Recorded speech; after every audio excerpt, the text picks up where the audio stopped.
तुर्की को लेकर आजकल देश में काफी चर्चा हो रही है। हाल ही में हुए संघर्ष में तुर्की ने खुलकर पाकिस्तान का साथ दिया था। उसके बाद से ही सोशल मीडिया पर बॉयकॉट तुर्की कैंपेन चल रहा है। तुर्की के साथ व्यापार समेत सभी तरह के संबंधों को खत्म करने की मांग की जा रही है। इसी बीच सरकार ने तुर्की से संबंध रखने वाली company Celebi airport services India limited की सुरक्षा मंजूरी रद्द कर दी थी। यह कंपनी भारत में कई एयरपोर्ट पर ग्राउंड हैंडलिंग सर्विस देती है। इनमें दिल्ली, कोचीन, बेंगलुरु, हैदराबाद, चेन्नई और गोवा जैसे बड़े एयरपोर्ट शामिल है। कंपनी का दावा है कि उसने भारत में $200 मिलियन का निवेश कर रखा था। यह तो शुरुआत है।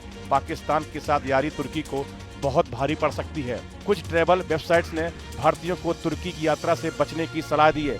इसी तरह कई कारोबारियों ने तुर्की से सेव नहीं खरीदने का फैसला किया है। सोशल मीडिया पर बॉयकॉट टर्की ट्रेंड कर रहा है। गोवा विलास ने तुर्की के नागरिकों को गोवा में ठहरने से सुविधा नहीं देने का फैसला किया है। इसी तरह उदयपुर के मार्बल ट्रेडर्स का कहना है कि उन्होंने तुर्की के साथ बिजनेस खत्म कर दिया है।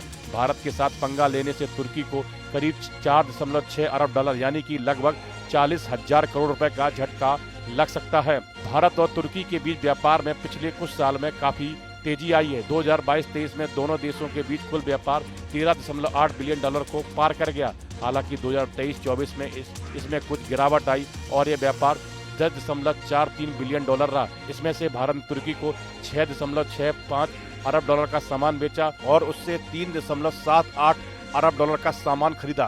भारत तुर्की को खास तौर पर गाड़ियां, केमिकल और इलेक्ट्रॉनिक्स आइटम एक्सपोर्ट करता है और उससे फ्यूल, मशीनरी, सीमेंट और ड्राई फ्रूट्स मंगवाता है। तुर्की की कई कंपनियां भारत में लोकप्रिय हो रही हैं। इनमें गॉडविला, उलेकर, LCWYQI शामिल है। साथ ही तुर्की के स्किन वेयर और पर्सनल केयर ब्रांड भी भारत में जगह बना रहे हैं। लेकिन आने वाले दिनों में भारत और तुर्की के बीच ट्रेड प्रभावित हो सकता है। कैट समेत कई व्यापार संगठनों ने तुर्की से आयात निर्यात बंद करने की मांग उठाई है।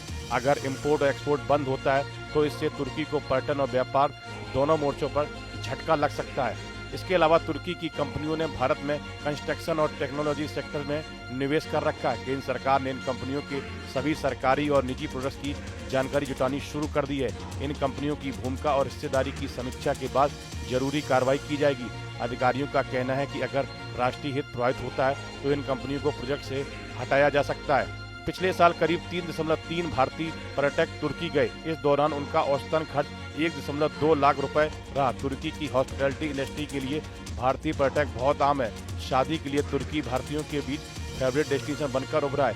एक अनुमान के मुताबिक पिछले साल भारतीय पर्यटकों ने तुर्की में करीब $400 मिलियन खर्च किए। लेकिन हाल के दिनों में बड़ी संख्या में लोगों ने तुर्की की बुकिंग कैंसिल कर दी। इस वीडियो में फिलहाल इतना ही। आप बने रहिए न्यूज नेशन के डिजिटल प्लेटफॉर्म के साथ। न्यूज नेशन अब व्हाट्सएप पर खबरों के ताजा अपडेट के लिए न्यूज नेशन के इस QR कोड को स्कैन करें।